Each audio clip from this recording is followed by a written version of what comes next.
अस्सलामु अलैकुम रहमतुल्लाहि व बरकातुहू। मोहतरम दोस्तों, देखिए अभी फ़िलहाल मैं दुबई एक्सपो में हूँ। दुबई में ही ये जो दुबई एक्सपो चल रहा है 2020 वहीं पर हूँ। और यहाँ पर जो है इस तरह से लोग जो है सन बाथ ले रहे हैं।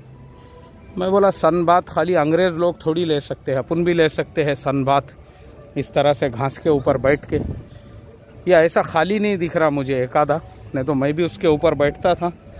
मैं देख रहा हूँ बहुत सारे लोगों ने पकड़ के बैठे हुए हैं, ये उठने का नाम ही नहीं ले रहे उसके ऊपर से वो, और ख़ाली मिल रहा नहीं मुझे एक आधा। ठीक है, मैं एक आधा लेके आता हूँ इंशाअल्लाह और फिर बैठता हूँ उसके ऊपर।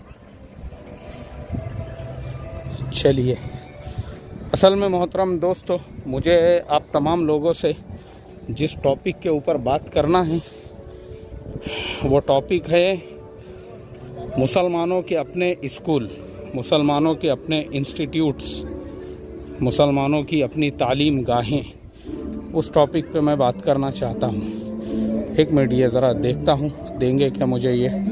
अस्सलाम वालेकुम, can I take this one? Your friend coming from prayer room. Okay, no problem, no problem, no problem, जज़ाकल्लाह। एक मिनट, इधर भी एक खाली दिख रहा। तो मुझे एक्चुअल में बात वही करना है आप लोगों से कि भाई मुसलमानों के अपने जो हैं। अस्सलाम वालेकुम, can I take this one? Someone is coming. Okay यार, यहाँ पे सब घेर के बैठे हुए हैं और पकड़ के बैठे हुए हैं, सब कब्ज़ा करके। चलो ठीक है, मुझे घास पे ही बैठना पड़ेगा क्योंकि शॉर्टेज दिख रहा है ये बैठने के इसका।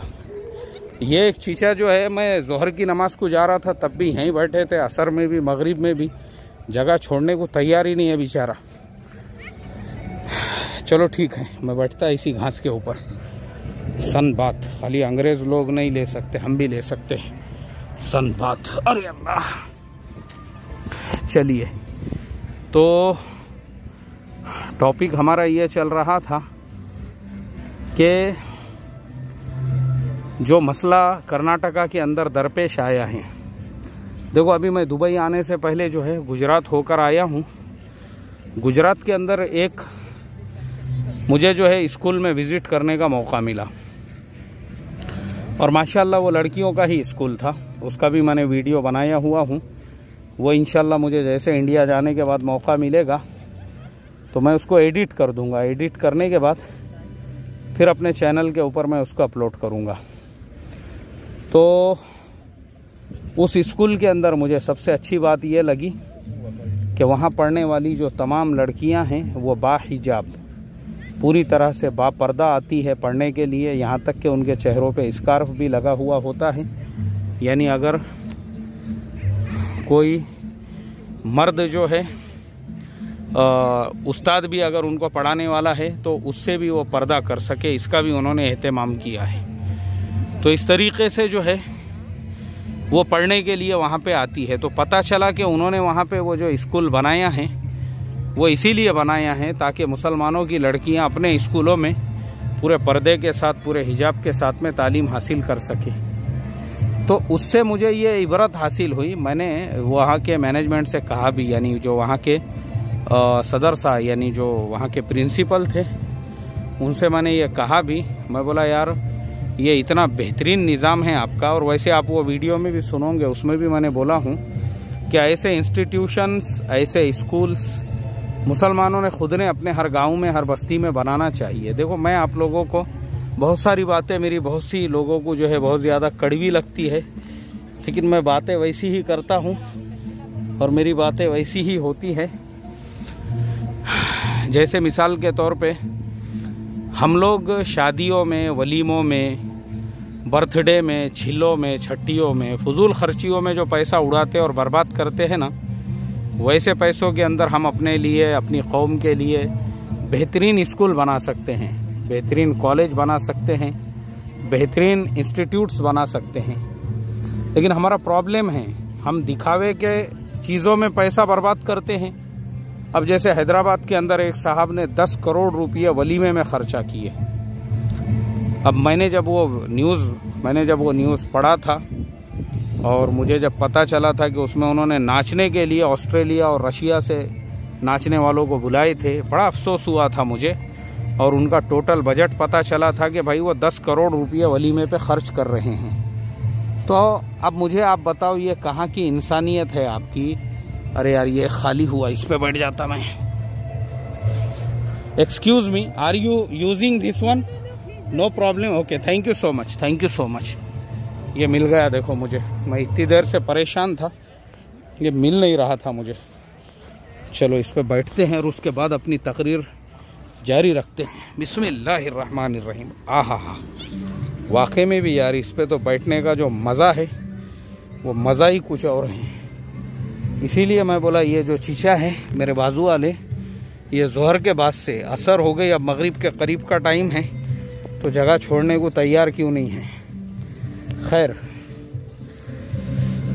तो हमारी बात यह चल रही थी कि जो फजूल खर्ची है हमारी, और जो हम करोड़ों रुपया शादियों में, वलीमों में, दिखावे पर खर्च करते हैं, मुझे आप बताइए ना कि क्या हम अपने हर शहर के अंदर अपनी औलादों के तालीम के लिए अपना ख़ुद का एक इंस्टीट्यूट कायम नहीं कर सकते, कॉलेज नहीं बना सकते। मुझे याद है हज़रत मौलाना सैयद अबुल हसन अली मियाँ नदवी रहमतुल्लाह अलैह की बात।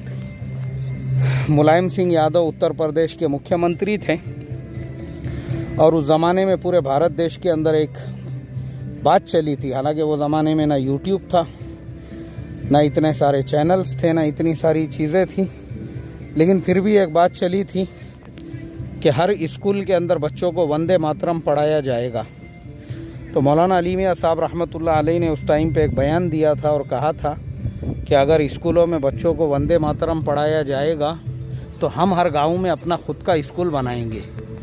और मुसलमानों को हुक्म दिया था आपने कि हर गांव के अंदर अपना अपना एक स्कूल बनाओ।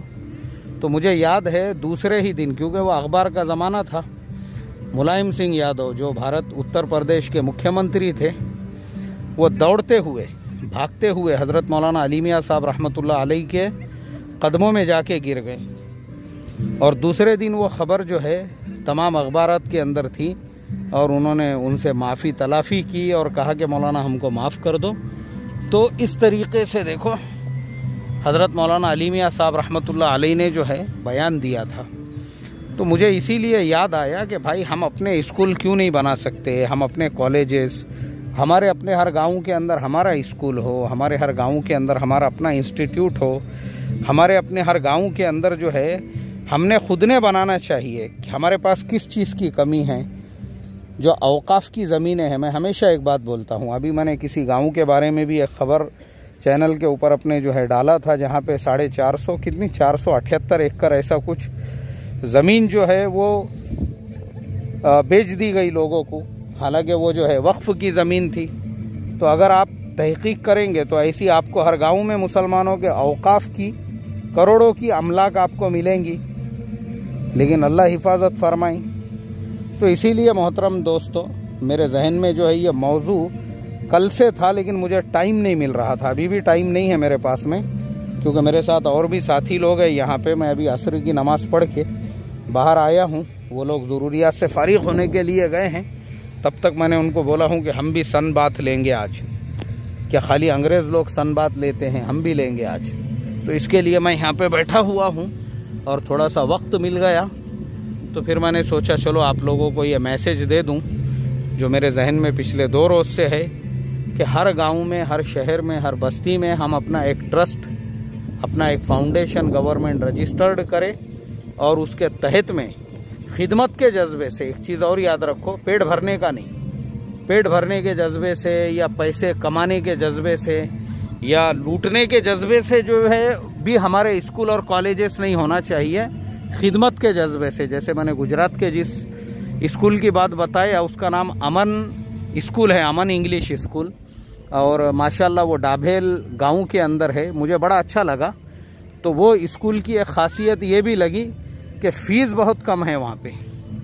जो फ़ीस उन्होंने रखी है 100 रुपये महीना, मतलब गरीब से गरीब आदमी भी, और 22 गाँव के बच्चे आके वहाँ पे पढ़ रहे हैं। 22 गाँव के बच्चे जो है उस स्कूल में आके, बच्चे यानी लड़कियां, उनके लिए बाज़ाब्ता बसों का इंतज़ाम है। बसें उनको लेने और ड्रॉप करने के लिए जाती है।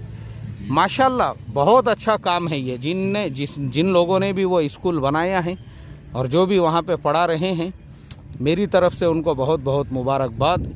और ख़ास तौर पे हमारे मौलाना सुलेमान साहब मंगेरा, जिनकी दावत पे मैं वहाँ पहुँचा था, मौलाना के अंदर भी मैंने जो फ़िक्र देखा, जो दर्द देखा उम्मत के लिए, काबिल तारीफ़ है वो। अल्लाह ताला उनको भी बेहतरीन जज़ाए खैर अता फ़रमाए। और बता दूं कि मौलाना जो है ऑलरेडी डाभेल का जो मदरसा है उसके ट्रस्टी भी है, उसके मेंबर भी है। उसके अलावा ऐसे एक्टिविटीज़ और सरगर्मियों में भी वो फ़िक्रमंद रहते हैं स्कूल की तालीम वगैरह के लिहाज से। तो बड़ी अच्छी बात है ये जो काम डाभेल वालों ने किया, अमन इंग्लिश स्कूल वालों ने। मैं समझता हूँ हर गांव वालों ने वो करना चाहिए। एक गांव के स्कूल की वजह से 22 गांव के बच्चे जो है वहाँ पे पढ़ने के लिए आ रहे हैं और 22 गांव के जो है बच्चे हैं वो वहाँ से इस्तेफ़ादा कर रहे हैं, यानी ख़ास तौर पे जो लड़कियाँ हैं वो। तो ऐसे हमारे अपने स्कूल हो जिसके अंदर हमारी बेटियाँ, हमारी बच्चियाँ पूरे पर्दे में आकर पढ़े और पूरे हिजाब में आकर पढ़े और बसों से उनको लाया जाए, बसों से उनको छोड़ा जाए और बीच में जो है कोई मुदाखलत करने वाला ना हो। जैसे कल जो है वो एक बेटी जा रही है और 50 कुत्ते उस पर भौंक रहे हैं। जब हमारा स्कूल रहेगा तो कुत्तों के भौंकने की नौबत ही नहीं आएगी, भेड़ियों के पीछे से हिनहिनाने की ज़रूरत ही नहीं पड़ेगी। तो इसलिए अपने अपने गाँव में बनाओ ऐसा प्रोग्राम ताकि बच्चे जो है आपके अपने स्कूलों में पढ़ सके। चलिए ठीक है, इसी के साथ में हम लेते हैं इजाज़त। अस्सलामु अलैकुम वरहमतुल्लाहि वबरकातुहू।